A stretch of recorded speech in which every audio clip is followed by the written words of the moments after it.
Assalamualaikum Sobat Inspira, apa kabar? Semoga baik ya. Bersama saya Ajeng Kurnia Putri, dalam beberapa menit ke depan akan mengulas informasi terupdate dalam program News Minute.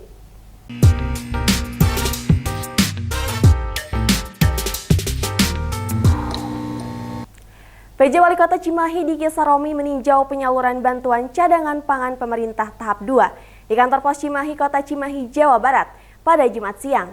Dalam penyaluran bantuan cadangan pangan tersebut, sebanyak 34.725 keluarga penerima manfaat atau KPM, masing-masing KPM mendapatkan 10 kg beras.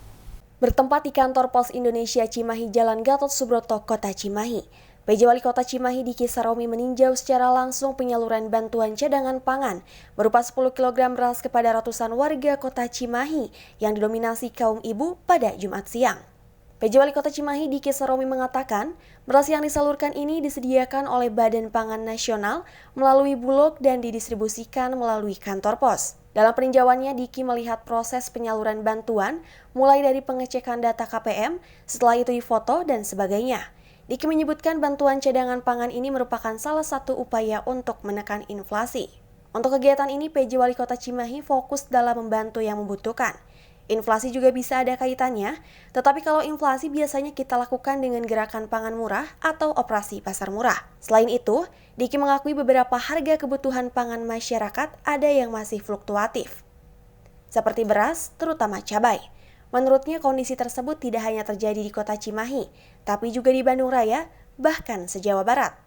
Melaksanakan pembagian cadangan pangan dari pemerintah pusat yang kita lakukan dalam setahun 2023 ini sudah beberapa kali. Nah, apa yang kita lakukan ini tentu tidak terlepas dari database yang sudah kita punyai supaya KPM yang menerima ini tepat sasaran. Dan berasnya ini memang sudah disediakan oleh Bappenas via Bulog dan didistribusikannya via kantor pos. Jadi oleh karena itu, apa yang kita lakukan hari ini adalah bagian daripada upaya untuk yang mendistribusikan cadangan pangan dari pemerintah pusat. Saya pikir. Jumlah penerimanya berapa banyak, Pak? Penerimanya ada berapa sekarang? 34.725. Totalnya 34.375, tapi yang hari ini di sini 900-an. hanya 900-an ya. Sampai kapan, Pak, pendistribusiannya? Berapa lama? Ini sesi kloter terakhir gitu ya, tapi karena jumlahnya banyak jadi kita bagi beberapa tahapan gitu ya. Jadi kalau kita lihat tadi kan saya sudah cek bagaimana pengecekan data mereka di sini, dan dari data sini kemudian juga sudah dipoto KTP dan sebagainya, dan kemudian penerimaannya pun sudah dilakukan bukti otentik foto siapa yang menerima. Jadi kita minggu depan ya mungkin ya sudah akan mengalahkan kembali gerakan pasar murah namanya. Kemudian nanti ada operasi pasar murah. Bedanya kalau gerakan pasar murah itu akan banyak komoditinya yang kita lakukan, termasuk juga sayur-sayuran dan sebagainya ya. Kalau operasi pasar murah kita akan fokus beberapa komoditi saja, seperti beras misalkan. Sementara itu, penerima manfaat mengaku bersyukur bisa menerima bantuan cadangan pangan dari pemerintah di tengah harga beras yang melambung tinggi. Berapa, Bu, yang didapat? 6 kalau salah. Yang ke-6 kali? 6 kali beras. Emang harga beras sekarang gimana, Bu? Harga beras tuh yang paling murah tuh udah 14.000. 14.000. Karena itu juga 14.000 tuh berasnya jelek ya. 14.000. 14.000, 15.000 itu harga beras. Cuman ya berasnya ini dapat berapa kilo? Ini dapat berapa kilo, Bu? Ini 10 kilo. Dalam penyaluran bantuan cadangan pangan dari pemerintah pusat, sebanyak 34.725 KPM mendapatkan bantuan berupa beras 10 kg.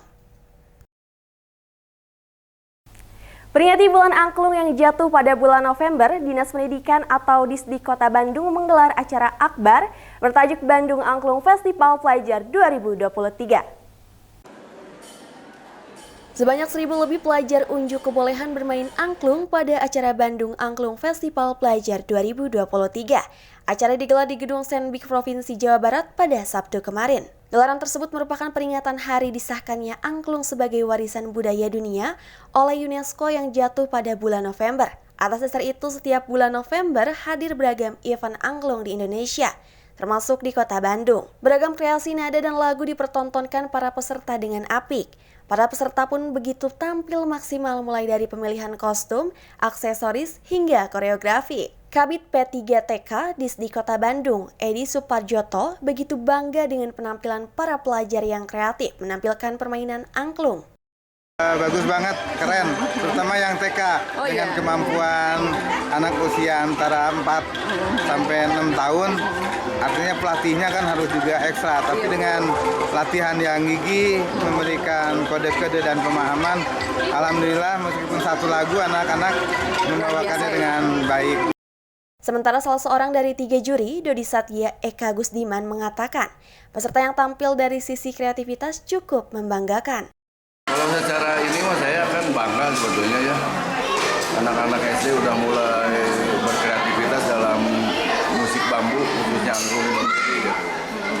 Ini apa namanya, gaya kreatifnya mungkin ke depan harus sering ya, diedukasikan di pendidikan sendiri, itu yang paling penting.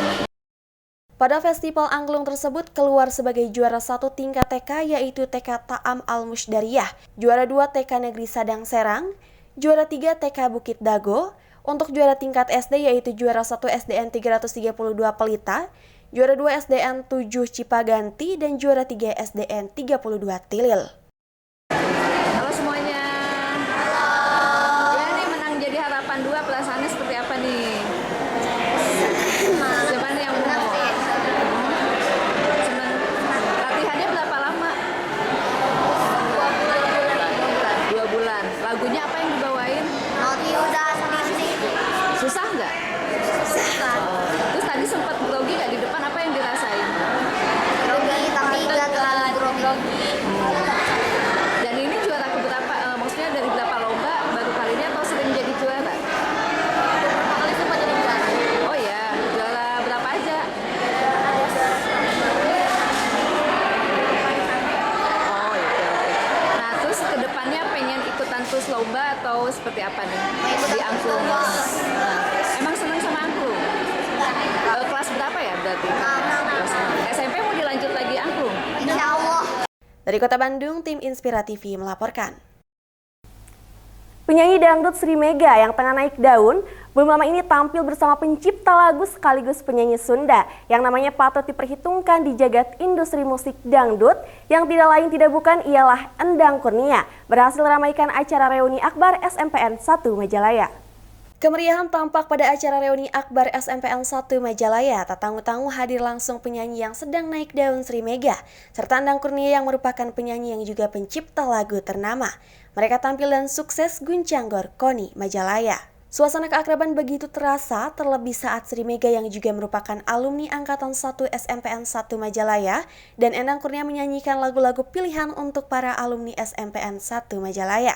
Tampil sebelum Endang Kurnia, Sri Mega membawakan lagu andalannya yang bertajuk Aha Ihi. Disambung dengan lagu Cemburu Sayang, kemeriahan tak terhenti sampai di situ. Area reuni pun semakin panas saat Endang Kurnia naik panggung. Tak hanya ikut berdendang, penonton pun ikut bernyanyi saat Endang Kurnia membawakan lagu duit dengan genre dangdut rock. Bait demi bait dinyanyikan dan diikuti para pengunjung. Tak hanya hiburan, acara reuni juga menghadirkan turnamen badminton. Dan para peserta pun disuguhi beragam kejutan, salah satunya door prize, dan mereka berharap acara serupa akan bisa digelar guna mempererat silaturahmi. Dari Kabupaten Bandung, tim Inspira TV melaporkan. Sebuah ajang berbakat dihelat Nasyid Nusantara lewat acara Festival Pasanggiri Nasyid yang digelar di Dago Tea House pada Sabtu kemarin. Acara tersebut merupakan malam puncak atau grand final Festival Pasanggiri Nasyid yang sudah berlangsung sejak 19 Juli 2023 silam. Nasyid Nusantara Jawa Barat menggelar kemeriahan malam puncak Festival Pasanggiri Nasyid Nusantara se-Jawa Barat pada Sabtu kemarin di Dago Tea House Bandung. Festival Pasanggiri tersebut merupakan acara unggulan Nasyid Nusantara yang telah menjadi event rutin sejak tahun 2012 dan selalu sukses digelar. Tidak hanya perlombaan, acara ini juga menampilkan konser untuk mengenang satu dekade Kang Aden Akustik dengan judul Konser Nantikanku di Batas Waktu. Ketua Nasyid Nusantara Kang Sae memberikan waktunya untuk menjelaskan lebih rinci teknis acara Pasanggiri Nasyid. Ini udah 9 kali udah 9 kali kita adakan. Gitu. Kalau kotanya kita 6 kota, kemudian kita pilih ada 5 solois dan 5 grup gitu kan. Juri ada Kang Teddy Senada, ada Teh Yeni dan Genya. Pada kesempatan yang sama, Yuda Anfal selaku pengurus Nasyid Nusantara berharap dengan diselenggarakannya event ini, semoga dapat memicu kembali semangat dari teman-teman nasyid untuk berkarya dan berdakwah. Harapan saya mudah-mudahan dari event ini bisa memicu lagi semangat dari teman-teman munsyid yang ada di Jawa Barat, umumnya di seluruh Indonesia, agar senantiasa semangat berkarya terus berdakwah melalui nasyid.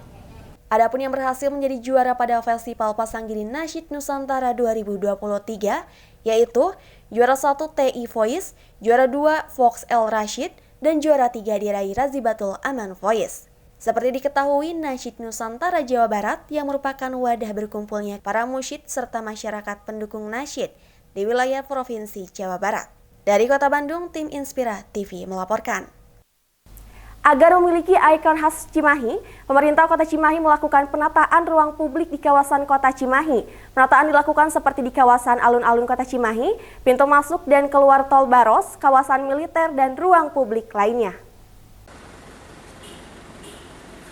Untuk menata kawasan publik Kota Cimahi, PJ Wali Kota Cimahi Diki Saromi melakukan pemantauan di beberapa kawasan, salah satunya gedung BITC Kota Cimahi. Wali Kota Cimahi mengatakan, penataan Kota Cimahi sudah ada yang dilaksanakan tahun ini.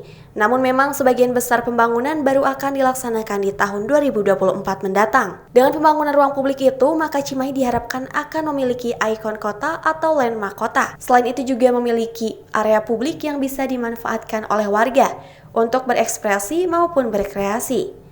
Sedangkan untuk wisata, pemerintah Kota Cimahi akan lebih mengandalkan kepada kolaborasi atraksi yang ada di masyarakat, terutama kawasan Cimahi menjadi salah satu kota yang memiliki nuansa sejarah, karena memiliki kawasan militer yang cukup etnik.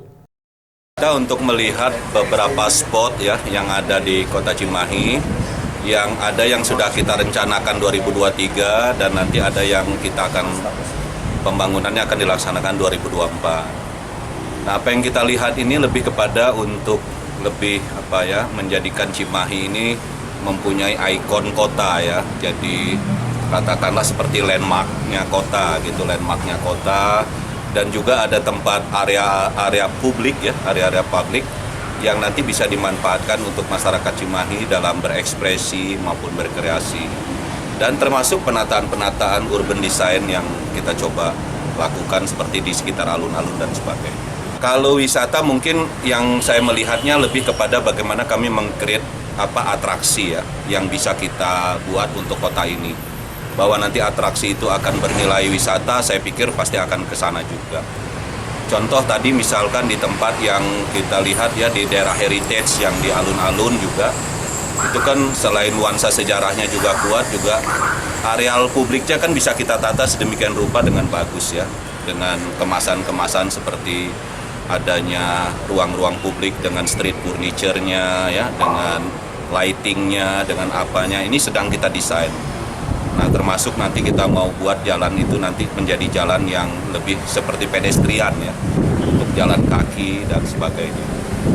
Kemudian kita tempat militer tadi ada bangunan-bangunan yang kita sudah lakukan yang di pertigaan itu. Nah, kenapa tidak beberapa bangunan yang lain bisa kita poles ya sedemikian rupa sehingga nuansa militernya ada tapi kekiniannya juga dapat gitu kan. Jadi itu yang saya lihat. Kemudian taman ini juga karena ini pintu tol Baros ini kan strategis masuk Kota Cimahi kan.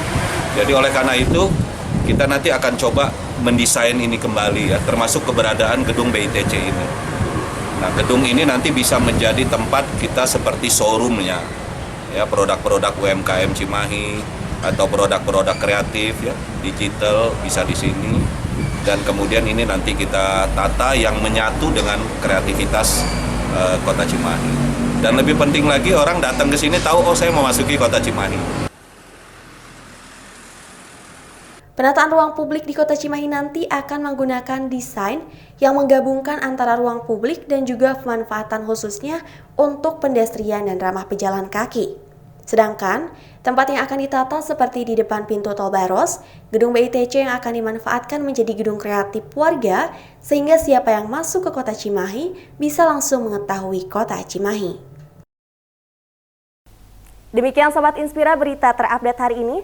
Saksikan program terupdate lainnya bersama saya, Ajeng Kurnia Putri, hanya di Inspira TV. Wassalamualaikum warahmatullahi wabarakatuh. Sampai jumpa.